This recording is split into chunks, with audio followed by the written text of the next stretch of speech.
Good morning, and welcome to Morning Gospel Fuel with Mr. G. It is Sunday, June 27th, the 13th Sunday of Ordinary Time, and it is the feast day of Saint Cyril of Alexandria, who is the patron saint of Alexandria, and he was the patriarch of Alexandria from 412 to 444, and he was enthroned with that city whenever it was at its height of its influence and power within the Roman Empire, because the fall of Rome took place right there, um, about during that time period, shortly thereafter. So yeah, he had a huge influence, had a big devotion, and started to really incorporate Mother Mary as the Theotokos, the Mother of God, which is Greek, um, within the development of the church as the church continued to grow in wisdom and through divine revelation. So, anyway, that's Saint Cyril of Alexandria, known as a doctor and father of the church. Today's gospel is kind of a lengthy one, but it's a good gospel story, and it's about Jairus' daughter and the woman with the hemorrhage. So, it is from Mark chapter 5, verses 21 through 43. Let's begin in the name of the Father, Son, and Holy Spirit. Amen. When Jesus had crossed again in the boat to the other side, a large crowd gathered around him, and he stayed close to the sea. One of the synagogue officials, named Jairus, came forward. Seeing him, he fell at his feet and pleaded earnestly with him, saying, "My daughter is at the point of death. Please come lay your hands on her, that she may get well and live." He went off with him, and a large crowd followed him and pressed upon him. There was a woman afflicted with hemorrhages for 12 years. She had suffered greatly at the hands of many doctors, and had spent all that she had. Yet she was not helped, but only grew worse.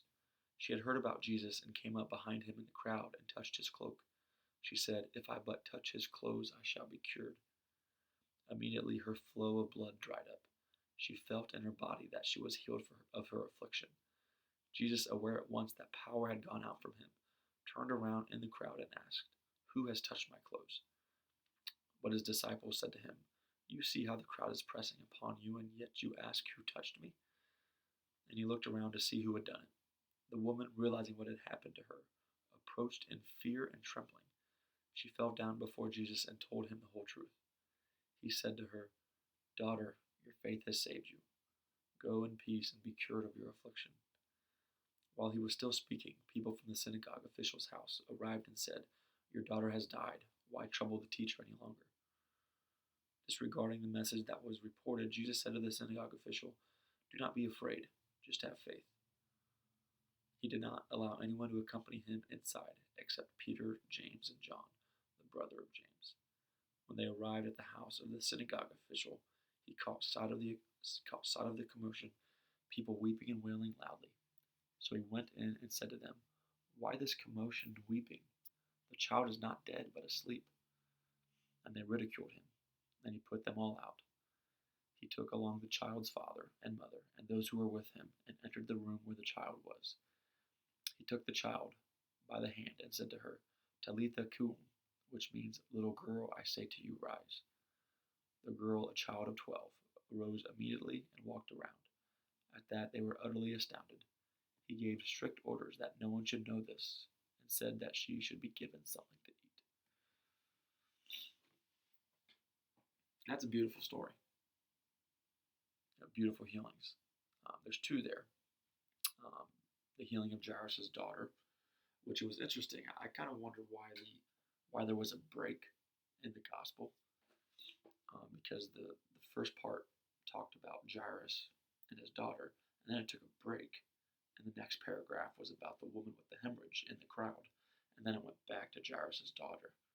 So I kind of wonder what that was all about. I wonder if that means, you know, maybe I might just make that my message today, because oftentimes, um,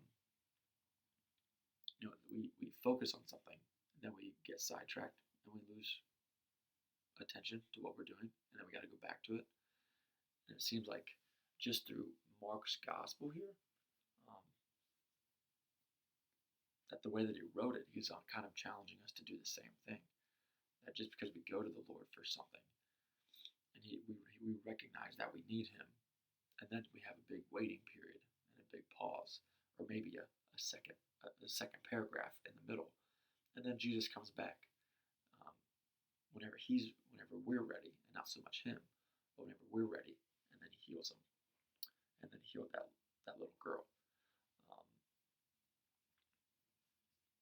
then what's also because something else that pointed out to me was the dialogue between Peter and the disciples of asking Jesus, because Jesus was like, "Who touched me?" And they're like, "Dude, are you crazy? There's like people surrounding you left and right, and people are constantly touching you." But the fact that Jesus felt His power leave Him and heal this woman, there was something different about it. Um, so it just kind of shows that human, that normalcy, I guess, of that conversation between Jesus and His brothers, as well as later on, whenever they're in the synagogue, and Jesus said, um, or whenever they're in the house, and Jesus did not let anybody else come inside to heal this girl who was pronounced dead. And Jesus didn't let anybody know except for Peter, James, and John. He wanted everybody else out, which just shows like His tight connection and that relationship of training for those three disciples. So yeah, I think that's pretty powerful. So you get a lot of different things on that, but I think the main thing, because we all want healing, whether it be physical, mental, emotional, spiritual, whatever it might be. We need to think of it the way that Mark wrote the gospel today. Of like, once we present it to God, our issues or what we need healed, and then we go through this waiting period of not thinking that He's listening, or not thinking that He's hearing us, or not thinking that He is even there, and then He circles back. And I think that's something that we need to grow in, is that patience and that perseverance in prayer. There we go. Have a great day. God bless, and keep it real in the Father, Son, and Spirit. Amen.